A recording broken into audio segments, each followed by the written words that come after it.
Good evening. It's 6:30 and a quorum being present. I call this meeting to order. First items on the agenda. We don't have any minutes to approve, which is probably the first time. I don't think we're expecting any minutes for a long time, so very impressed with how that's been going. All right, now to actual business, old business, new business. The first item is agenda item A, request for certificate of compliance for Crown Shield Management Corporation, 72 to 76 Quail Run, Assessors Map 62, Lot 15, DEP file number 305-1171. Is there anybody here for that? Could you please come up and introduce yourself for the record? Right up there. And I think the microphones might be turned off, so you just have to press that button on the front.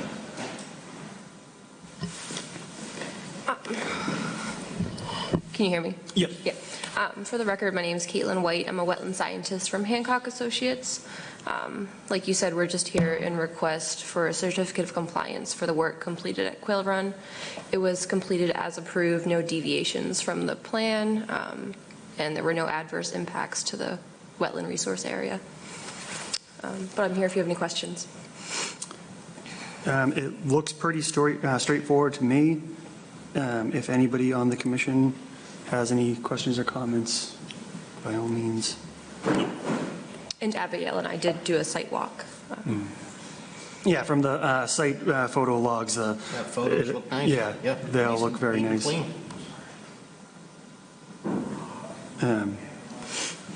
The silt fence, has that already been removed, or will that be removed upon? Yeah, we were leaving it in place until we got the approval from you guys. All right. All right, if there's no further discussion, I will take a motion to grant the request for certification. I'll make that motion. Do I have a second? I'll second it. All those in favor? Aye. Chair votes aye as well. Thank you very much. Thank you.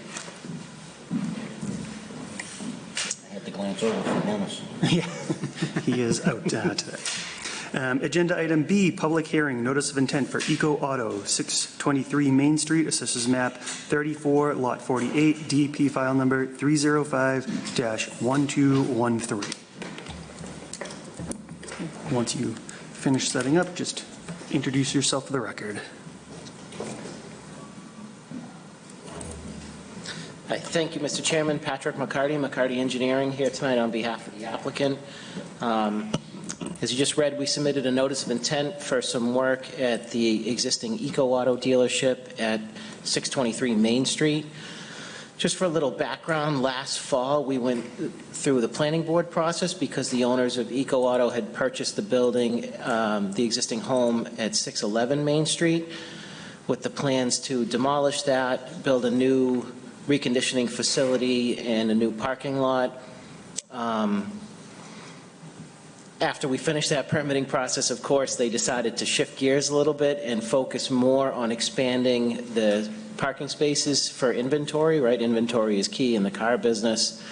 So we redesigned the 611 site, and then they asked us to look at the existing 623 site, which is the, as you know, the former Nissan dealership.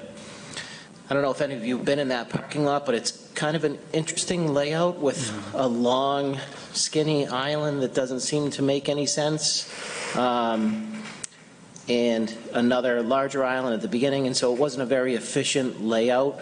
And so we had Marianne DePinto from Three Oaks Environmental go out and delineate the resource areas that are shown in green.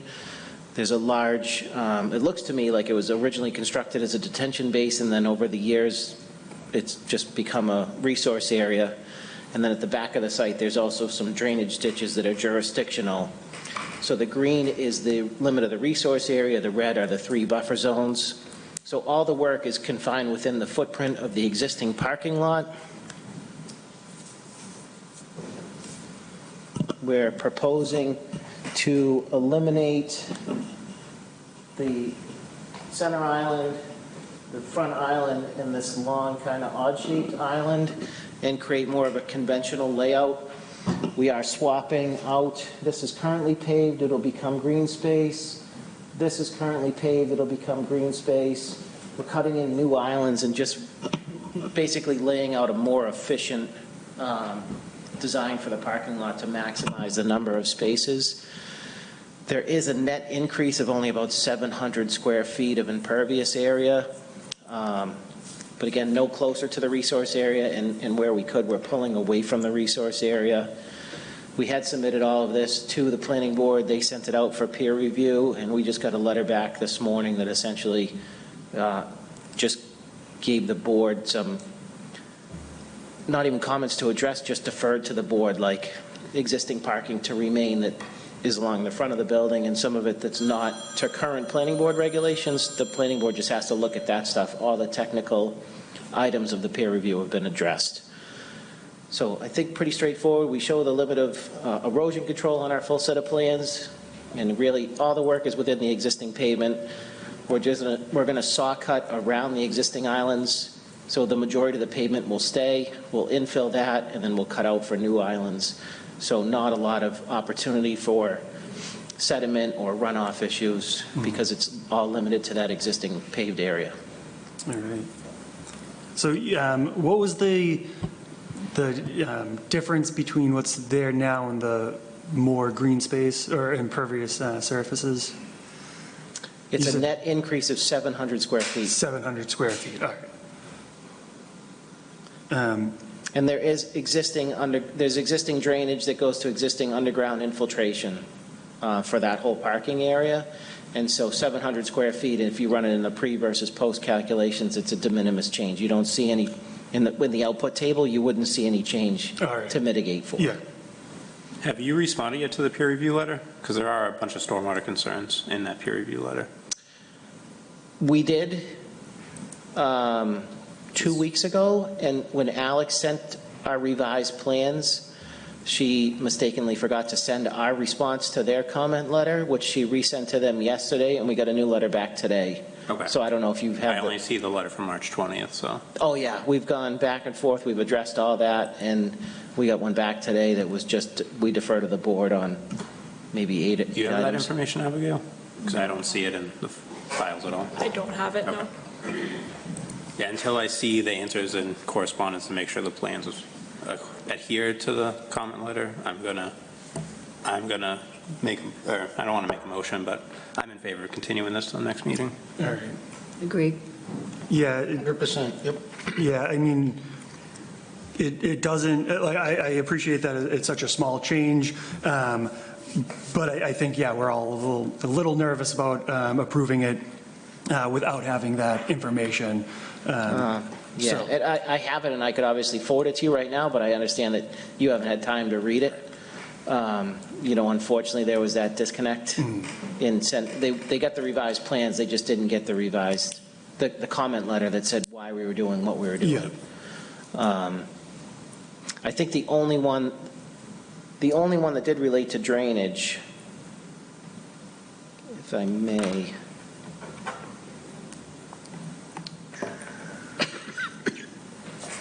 Go. Alex.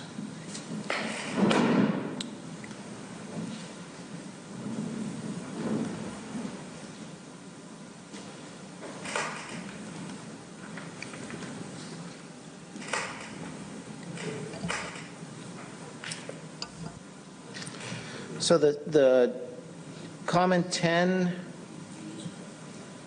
was relative to stormwater, and TEC's response was that they acknowledge that it's a de minimis impact, assuming that the condition to inspect and certify the system to show that it's functional, TEC has no further comment. So they're saying they agree with us that the drainage, the change in impervious is de minimis. They just want us to inspect that system, because as you know, this was Nissan and then said vacant for a number of years, and then Eco Auto's been in there. Somebody goes in and checks that the sumps are clean and that, that's not clogged, then they would agree that it's fine. And so if the commission wanted to have a similar condition on the order of conditions that says we have to inspect the existing drainage system and make sure it works and send a report back to staff that we've done so, we would be happy with that. It does sound like the commission would like to continue this until we actually have it in front of us and we can review all of the information. So If everybody's okay with it, I'm going to request a motion to continue this to the next meeting. I'll make that motion. Do I have a second? I'll second it. All those in favor? Aye. Chair votes aye as well. Thank you very much, and sorry we couldn't continue this quicker.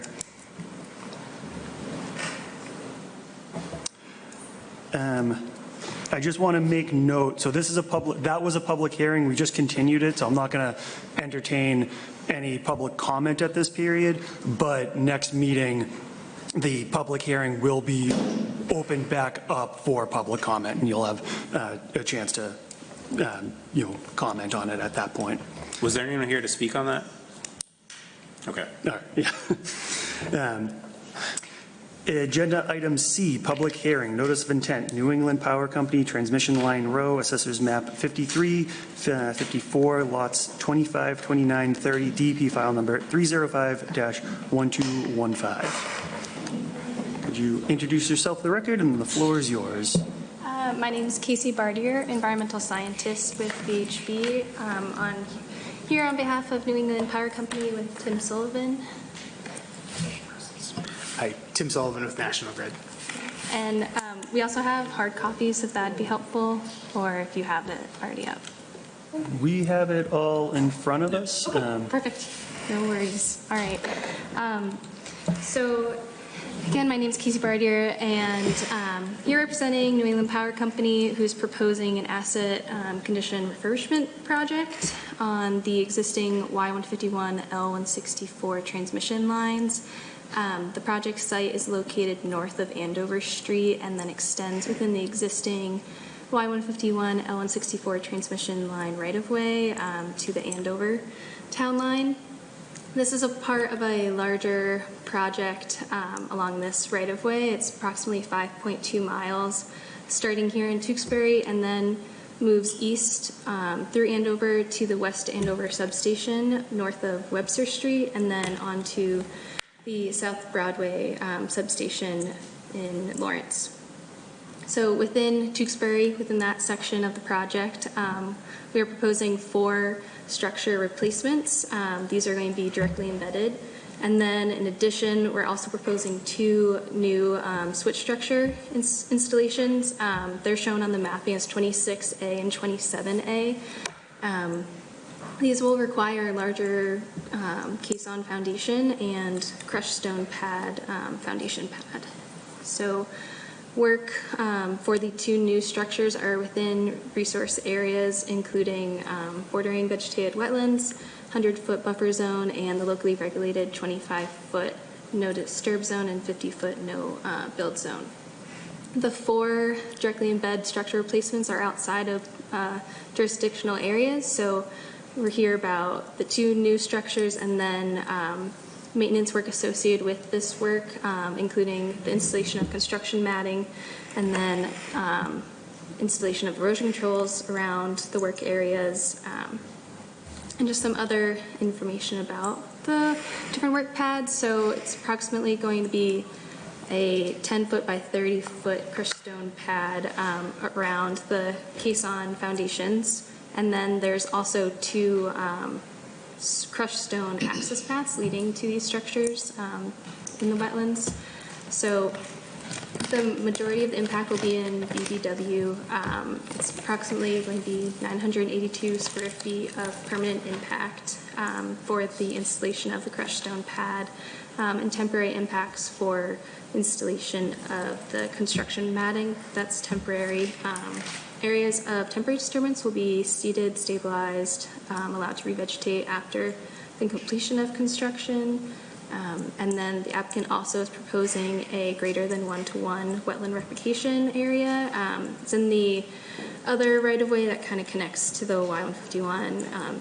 It's the right-of-way immediately north of Andover Street. It's on the western edge of Wetland 1, one of the little sections. I think it's shown on map page 1A.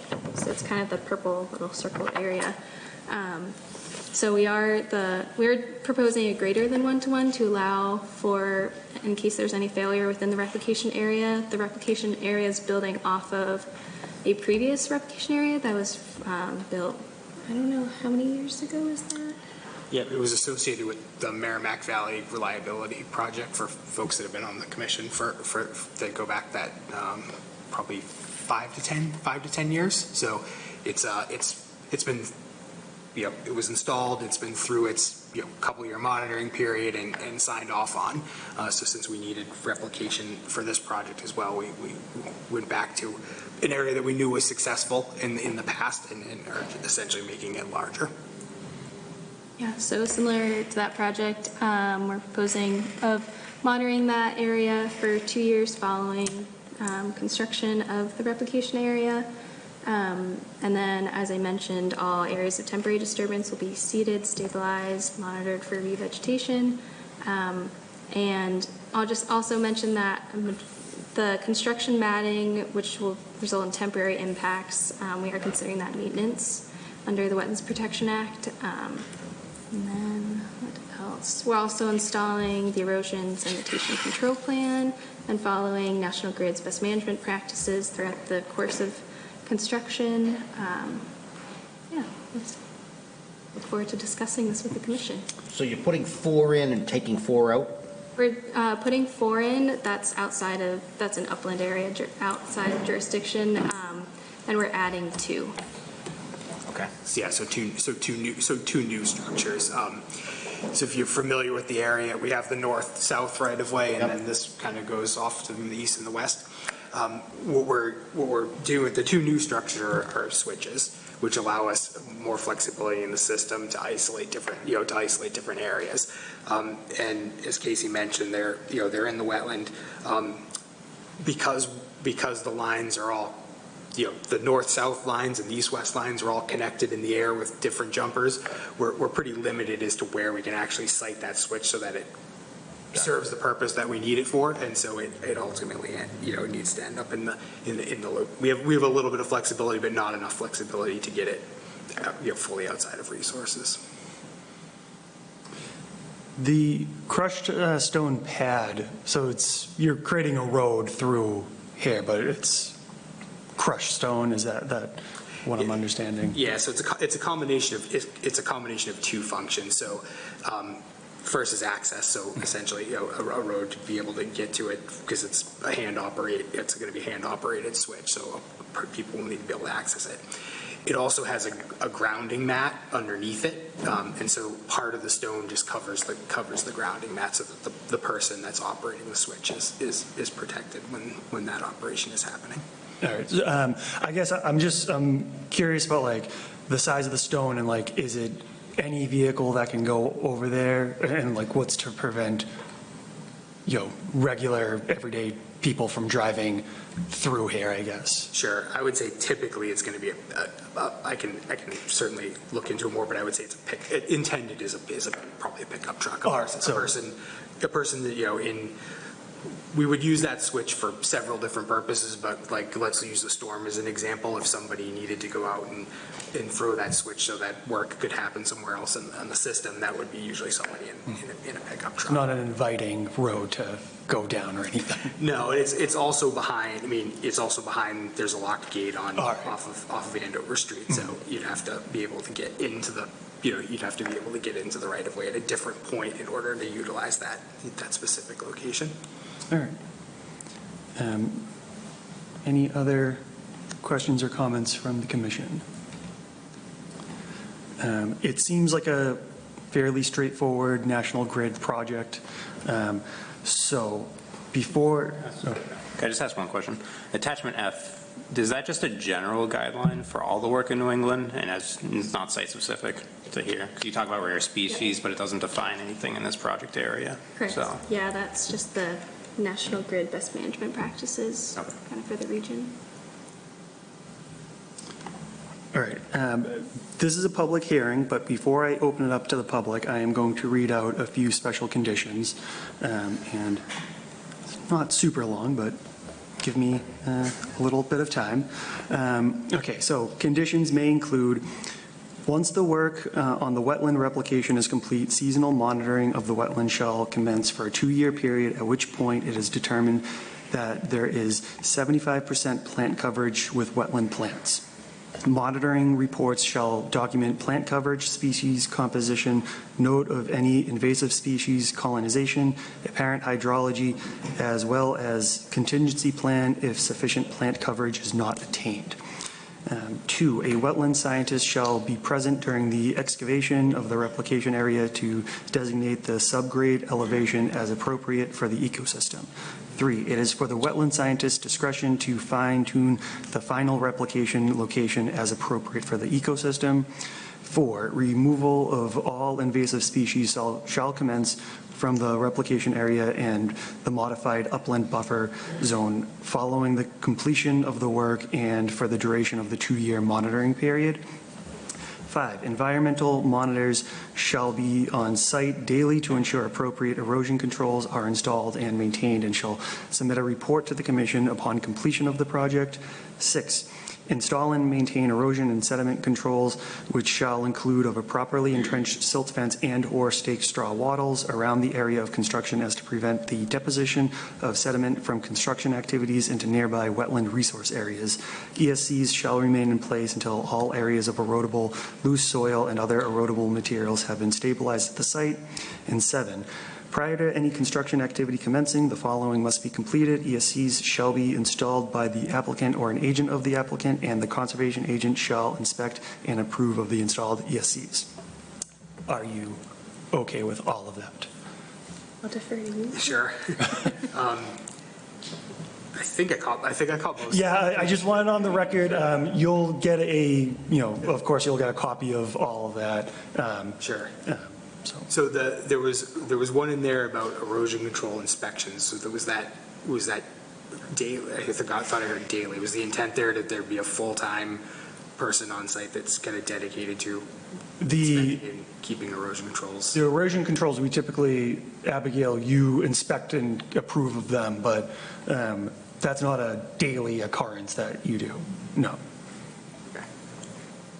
Yeah, we keep, we do certainly, in the document that Commissioner Walsh asked about, we outline our typical inspection practices. So it's at a minimum weekly, and then also aligns pretty closely to the requirements for the NIPD's, a NIPD's construction general permit. So, large storm events, so frequently. So we typically are on site several times a week with an environmental presence, but I wouldn't say it's often continuous if that was the expectation.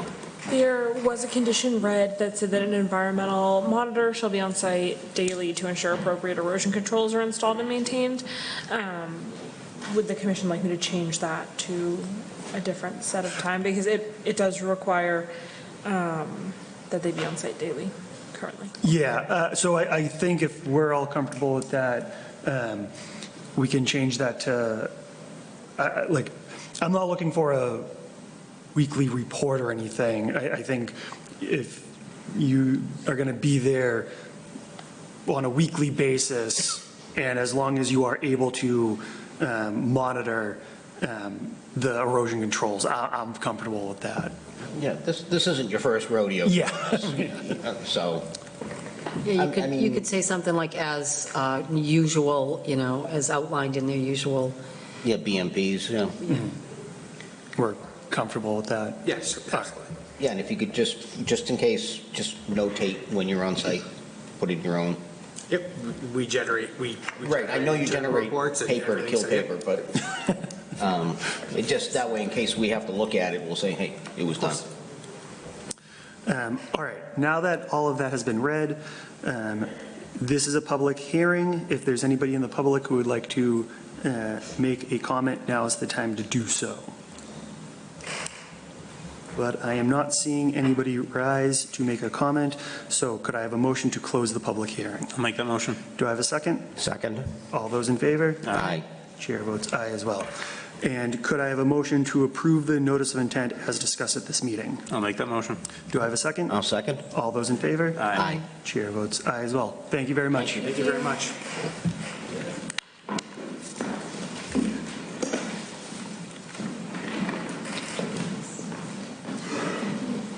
Next item on the agenda is Agenda Item D, Public Hearing.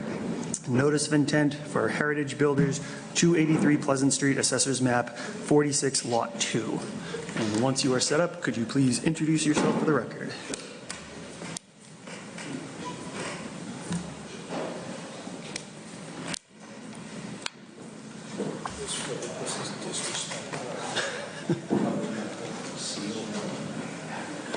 So disrespectful to our town seal.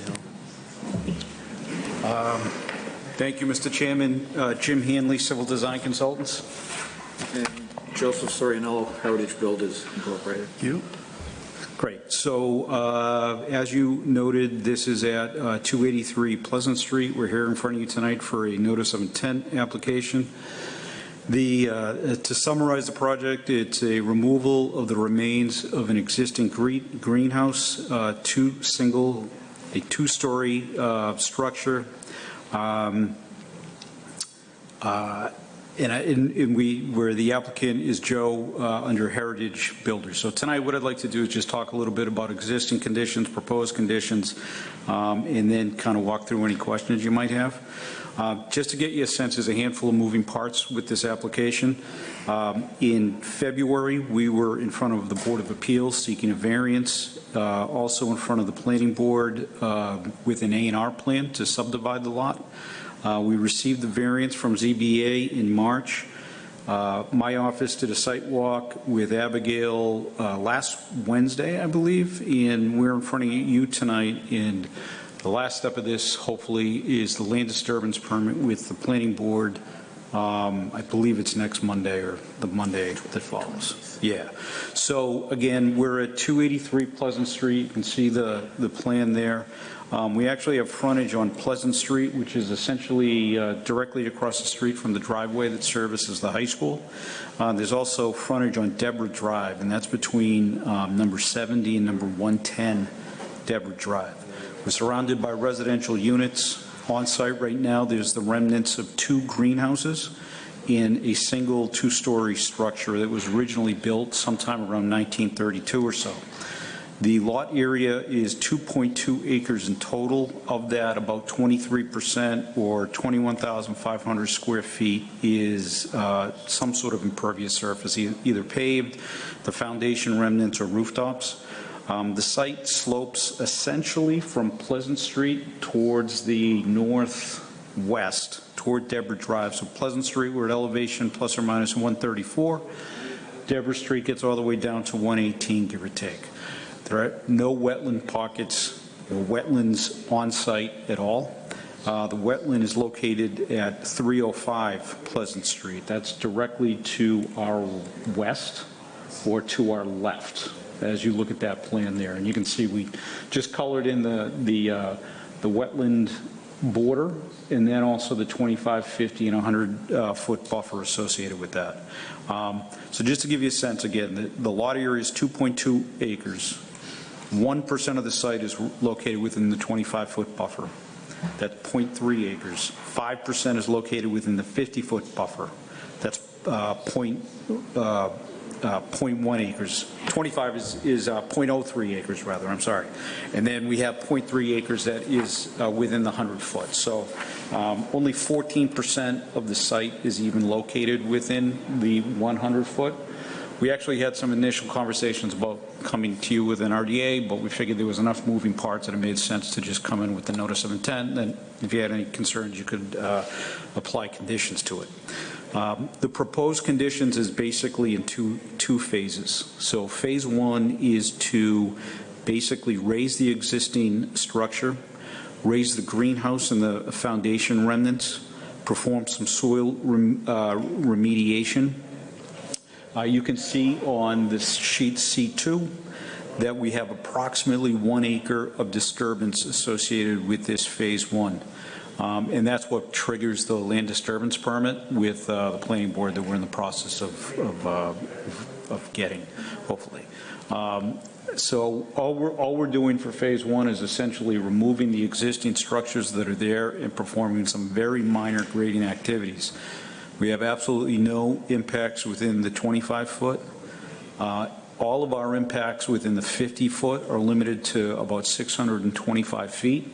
And that's only because, if you can see the plan there, the existing building basically is at the 50. We know we're going to have to be 10 feet off of that to remove it and clean up the pad. So we have 625 square feet of the total 2.2 acres in the 50-foot that will be disturbing. And then even in the 100, we only have about 8,500 square feet, give or take, that will be disturbing to remove the foundations. Once that work is on, we then have essentially a single-family residential proposal in front of you. It's 2 one-acre residential lots. Each of the, I'm just going to flip this over.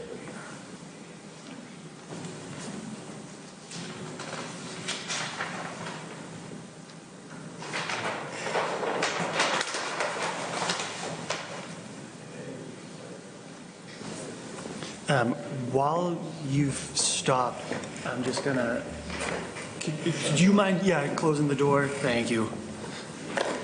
So on sheet C3, you'd see the typical single-family residential 2-lot subdivision, essentially. So we have the 2 one-acre lots, 2 residences, the typical site grading, driveway, walks, utilities will be serviced off of the project frontages. Typical landscaping, lawn area.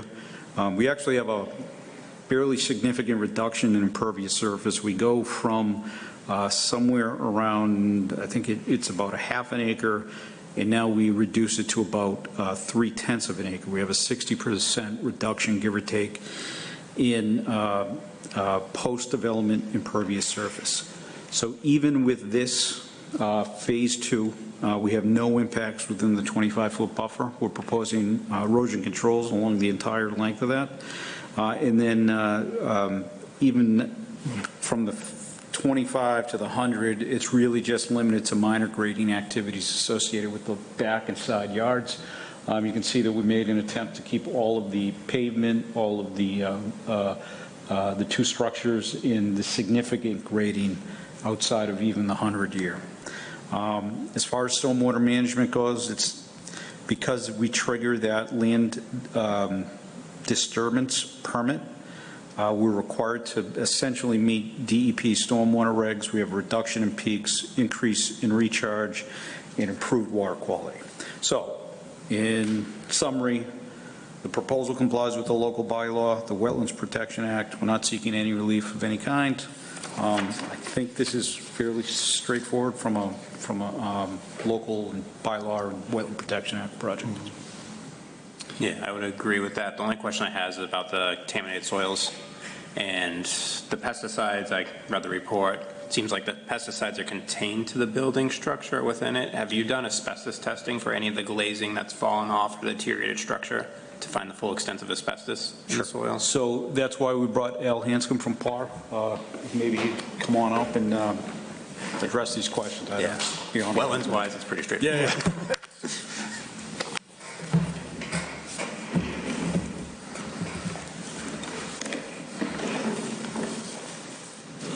My name's Al Hanscom. I'm with PAR Corporation. I'm a consultant, licensed site professional consultant for Heritage Builders.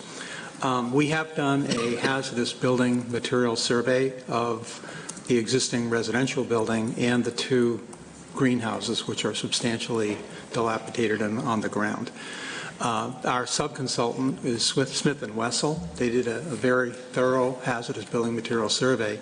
They did identify caulking for the window and the window glazing that has asbestos in it. Subsequent to their inspection, and we have a report on that, we have done a non-traditional work plan. We've created one, and we have actually bid the job, and we have selected a demolition contractor who will do the non-traditional work plan and the abatement of the buildings and the off-site management bulk load out of under the non-traditional work plan. Has Mass DEP approved that non-traditional work plan yet? Or not? I think it's being submitted now. We've done this. This is a routine thing for us, so we will be submitting it to Mass DEP for their approval. We do have a licensed asbestos contractor in Benagro, and we will have Smith & Wessel, who are licensed monitors and designers, who will be monitoring the air, doing the air monitoring during construction. And they are required to do normal procedures with wetting the soil and wetting the area, doing the bulk load out, covering the material before it's shipped, all of the normal things you would do on an asbestos abatement project. So that has all been lined up, and we expect, if this property is acquired by Heritage Building within the next month or so, we will expect to be going forward fairly soon after that. You just touched on one of the things I was curious about you're wetting the soil. My understanding, and correct me where I'm definitely going to go wrong, you spray water into the air to reduce dust from getting there, and that's going to prevent any bad stuff from getting into the air, then moving into the wetlands. Yeah, I think that's pretty much it. It's not only the wetlands, but it's also the other sensitive receptors, the residents in the adjacent buildings. And you'll have an air hygienist on site, right, during this? Have what? An air hygienist? I'm sorry, I didn't hear you. A hygienist? Air hygienist? No, well, we'll have air monitoring stations. We have upwind, downwind locations that will be adjusted daily depending upon where the wind's blowing. So we have a certain action level. If we get so many asbestos fibers per cubic centimeter, we'll be shutting down the contractor until they can wet it enough. So is that monitored in real time then, if you're not going to have someone on Real-time site? monitoring, yeah. Okay. And they can do on-site analysis for asbestos fibers, and that's what they're planning to do. That's a requirement of the non-traditional work plan. Is there a certain amount of wind that you won't work in? At what point? Yeah, I think there is typically, if you see gusts, in the 20, 25, 30, something like that, they'll have to make that call on a day-to-day basis. I mean, I think they'll have plenty of work to do inside the building and outside the building, so they may start, I think they're probably going to start on the outside. But we have other cleanup activities going on too, like above-ground storage tanks and things like that that will be managed outside as well. So we've got a very thorough cleanup plan that will take care of the public and be protective of the environment at the same time.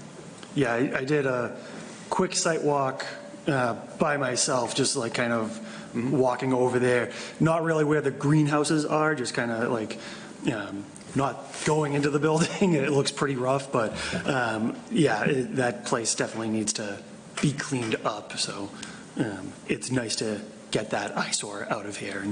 I think we all agree on that. Yeah. Any other questions or comments from the commission? Dan, I just had a question. Is there any issue of PCBs in the caulking, or is this too old? We have analyzed, but there are no PCBs in the caulking. Oftentimes there is, and we see leachate from the PCB caulking into the substrate sometimes, but in this case, there's none. Thank you. Nothing we've detected. So I guess a little bit more on that. The caulking you're referring to is just for the windows? It's the glazing on the windows, yeah. And there's also, I think there's a small amount of asbestos in the building, but that will be conventional asbestos abatement. And that's all in our spec, and that's all spec'd out to be done under conventional abatement. And then the non-traditional work plan has the bulk load out of the components of the, I think some of the steel will be washed and segregated and recycled, but for the most part, it's going to be a bulk load out of all of the soil and all of the building components itself, because it's all cross-contaminated with asbestos. So how would we proceed if the non-traditional plan hasn't been approved? Oh, it will be approved. Can't do any work until that is approved. Yeah, well, that's exactly what I'm getting at, is it's tough for me Yeah, to we say would go never ahead. proceed without having I'm not, approval. there's no accusation here, I'm just saying, how do we proceed from here? Well, if we approve it, the state still overrides. So if you're seeking that from the state and you haven't gotten it yet, they're not allowed to do anything until Make they. sure when we do this, that's. Yeah, you can't touch asbestos without approval. Right, we're not, It's also my responsibility as a licensed professional. Yeah, no, it just- I'll be taking care of that It's a for you. little non-traditional for us to say, go ahead, but you're still waiting for something, is what I'm getting at. Yeah, I think you can put a conditional approval if you'd like to do that. That's what we're discussing. That's all I want to see is, you can't do until that's done. Because we typically try to stay away from conditional approvals, but that's exactly. typically more for waiting for other boards within town to get it Well, over. we just did it. Yeah. So, Yeah. no, I'm comfy with that. It's just a conditional approval Yeah. based on that coming back from DEP. All right, if there's no further questions or comments from the commission, I am going to read out the special conditions that we have, which are not as long as the last ones. All right. Number 1, permanent wetland boundary signs that identify wetland resource and list the, I'm sorry, I'm going to start over. Permanent wetland boundary signs that identify wetland resource areas and list and identify the area as a no dumping zone to be installed along limit of work every 50 to 100 feet. No activity shall occur past these signs. Activities include operation or storage of equipment, vegetation, removal, digging, or addition of fill. Number 2, the applicant shall install and maintain perimeter controls around the area of work to prevent the deposition of debris into nearby resource areas. Perimeter controls shall remain in place until all areas of erodible materials have been stabilized at the site.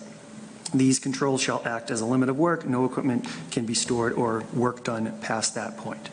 Prior to any construction activity commencing, the following must be completed. ESCs shall be installed by the applicant or an agent of the applicant, and the conservation agent shall inspect and approve of the installed ESCs. ESCs shall consist of entrenched silt fencing and staked straw wattles. Trees to be removed beyond what is already specified in the approved plans may be considered for removal in accordance with the following conditions. Approval must be received from the conservation agent. Prior to the end of activity, all exposed soil must be stabilized. Any additional work proposed within the buffer zone shall require wetland replication in perpetuity. A copy of the wetland delineation for the property must be included in the closing documents for conveyance. And finally, all clearing within the 25-foot buffer zone shall be done by hand only. Are you comfortable with all of that? Yes. Awesome. All right. So now I'm going to open up to the public. If there's anybody in the public who would like to make a comment, now is the time to do so. I ask that you go to the podium and introduce yourself. Not seeing anybody rise, could I have a motion to close the public hearing? I'll make that motion. Do I have a second? Second. All those in favor? Aye. Chair votes aye as well. And could I have a motion to approve the notice of intent as discussed at this meeting? I'll make that motion. Do I have a second? Second. All those in favor? Aye. Chair votes aye as well. Thank you very much. Right. Thank you very much. Thank you. I got another one here. Do you have a plan of the erosion controls? Yeah. Is that the same that went in with the original? Yep. I probably have it. Yep. If I need it, I'll give you it. Yeah. Okay. All right. We'll see you. Thank you so much. Plague. Yeah, it's been a couple of weeks.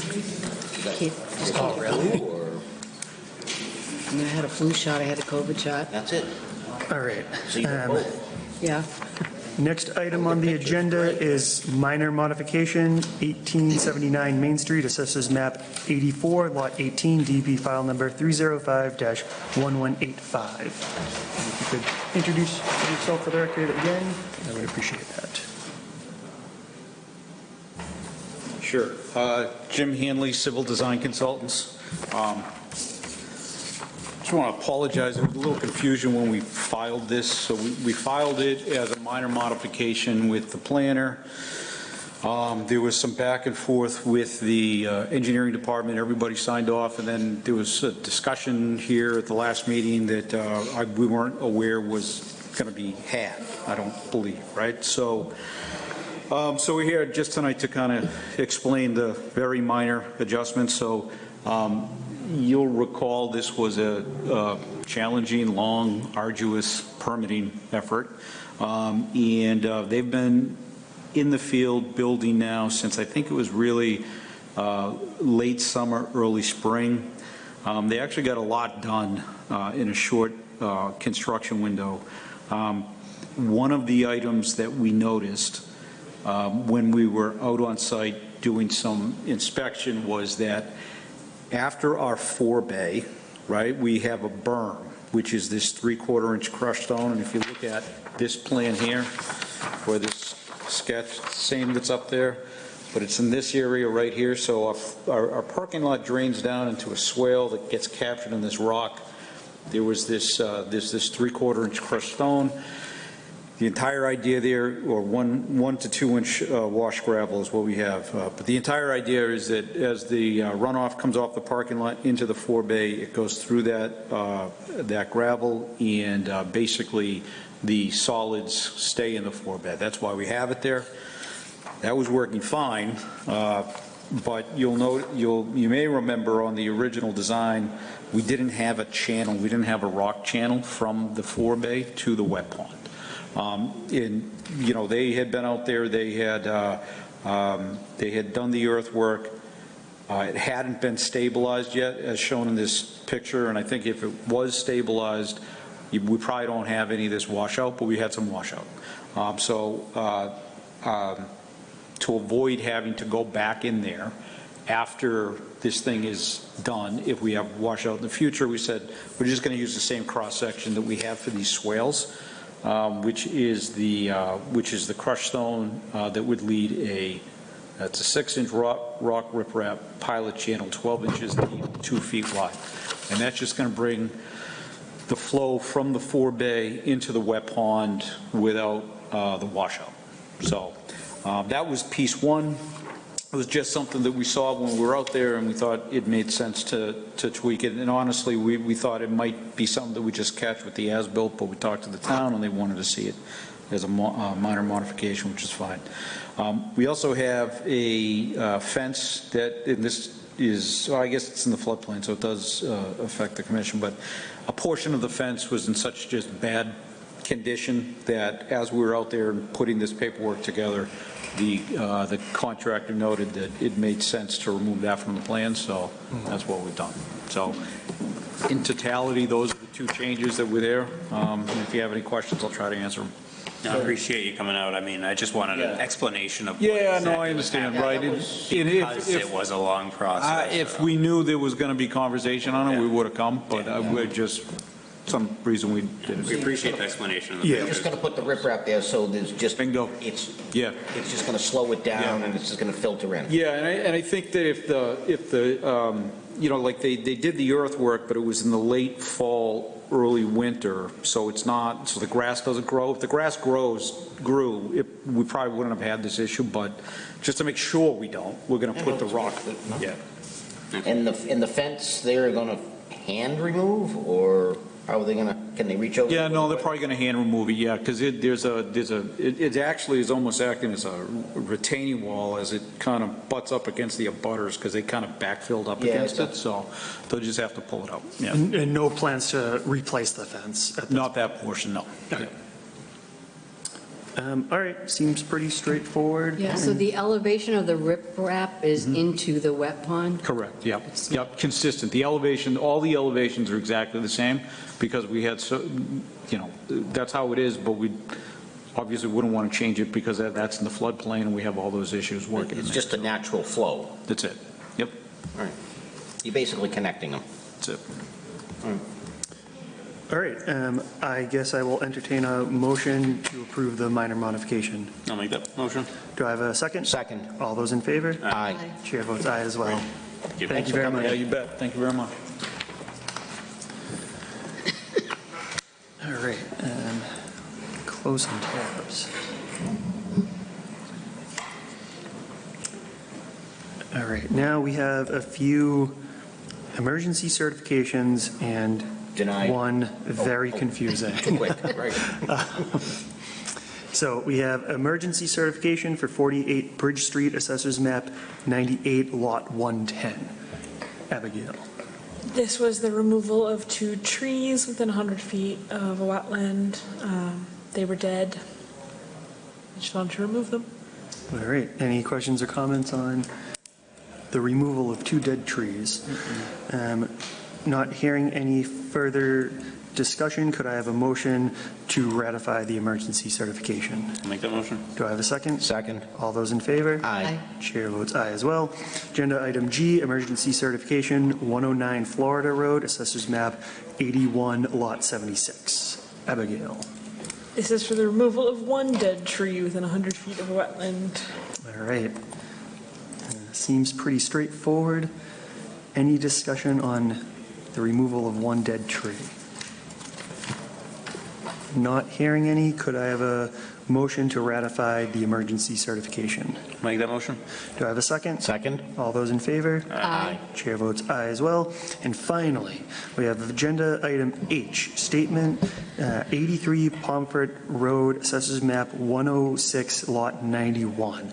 My understanding on this is that there is some markings on one document that makes it look like it applies to a different plot, and it's not. It's clearly a different property, but these people are trying to sell the house, and they want a statement from us saying that the property at 83 does not apply for the order of conditions at another property.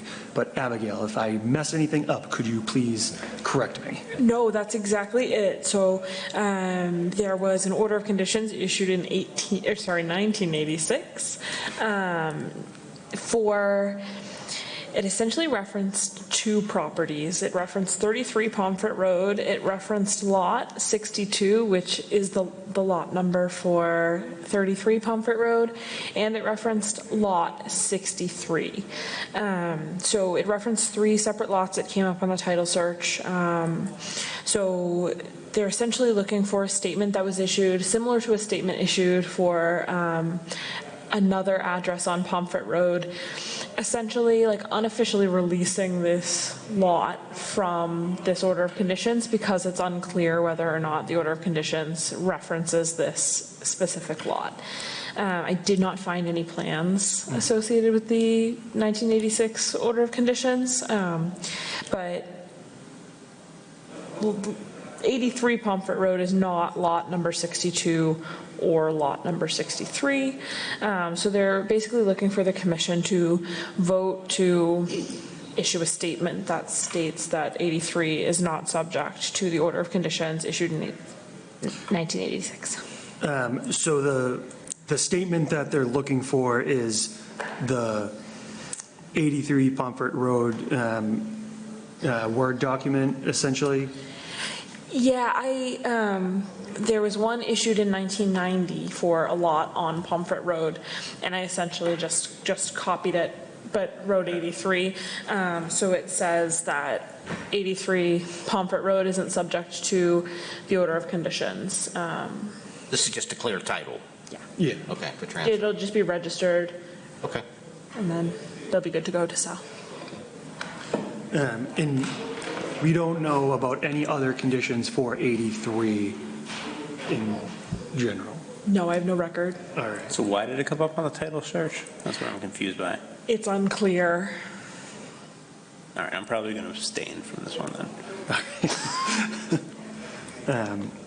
I thought it was just that like 83, there was a few places where it looked like it was 63. You don't even, I can't even say that with confidence.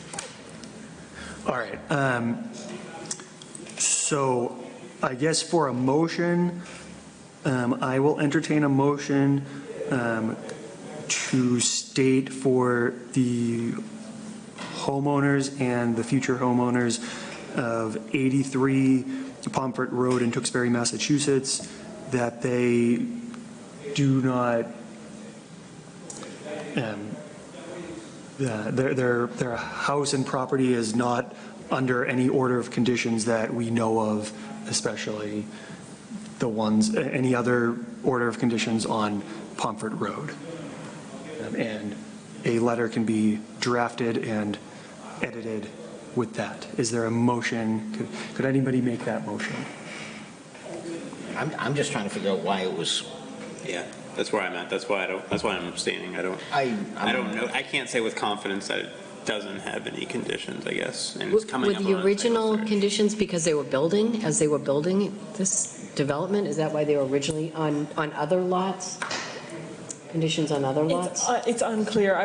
The attorney reached out to me. I found no record in anything. The attorney that I spoke to, which was the seller's attorney originally, and then I spoke to the buyer's attorney who drafted up a memo for you all.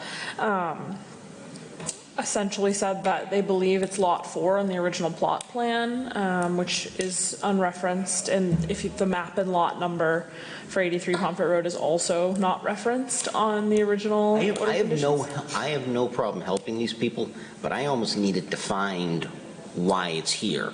Why? Because I just can't see. I see the original plot plan. I don't see, we only see lot numbers.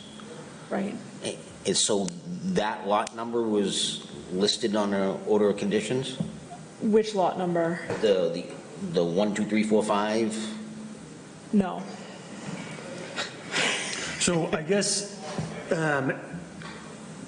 to make it, because I'm assuming you don't want to make a statement that I don't want to make a absolves them statement from. correct because Yeah. I don't know what drove this. I'm all for helping the people, but I need exactly, I hate to say this, right from the attorney, like line item, this is here and it's a mistake, or can we get that, or? So there is, You're between a rock and a hard place here, because I want to help, but I don't see what the Because I was driving going to is. suggest we make a motion that the statement will read that we are unaware of any orders of conditions that apply to 83 Pomfret Road. Because I think that's true. We have no record Yeah. of. I guess if there's a state agency that does come out with a legitimate order of conditions, then no matter what we say, that would still apply. We can't, supersede an order of conditions, but we're unaware of anyone that applies to 83 I'm just Pomfret going to ask Road. a silly question. Did you research this address to see if we had anything? yes, I looked through everything. I'm not insulting you. I'm just trying to figure it out. Yeah, I also did that. I heard originally from the seller's attorney, who told me that the buyer's attorney found this and that it was concerning and it was something that was stopping the sale of the home. They were hoping to close and this was stopping it. So I told them that I needed a narrative from them that stated why this was necessary and explained the situation, and that was provided by the buyer's attorney. So they kind of flip-flopped who was dealing with it. So then the narrative that's in the packet is an email from the buyer's attorney. Is that under letter lot 5? It is in the 83 Pomfret Street, Tewksbury, Mass. The message file. I didn't.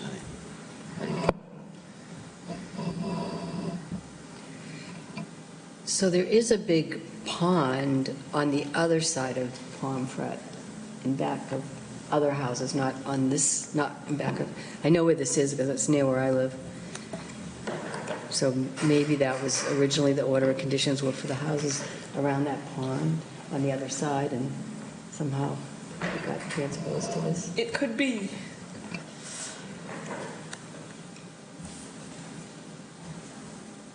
Because I guess we can assume that when they were doing title searches for the house in preparation of selling it, this order of conditions from DEP file number 305-222 came up even though they weren't expecting any, and that's not an active order of conditions. No, it's from 1986. Yeah. It was our 222nd order of condition. So it was probably when they were building these houses, I'm guessing. When they were building this development, it was probably around then. Because this is Pomfret is kind of a winding road. I was looking at the map earlier. It's right on the Wilmington line. Yeah. Right on the Wilmington line.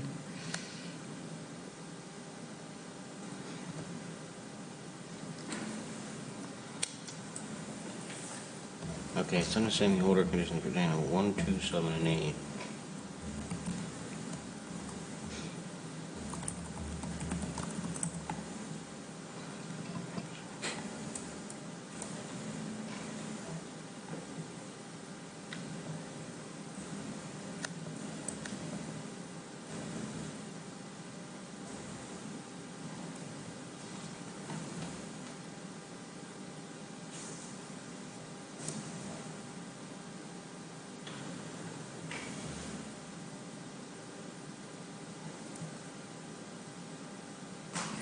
I'd be okay with the unaware. I mean, I see what the dilemma here is, Yeah. is the records are not specific.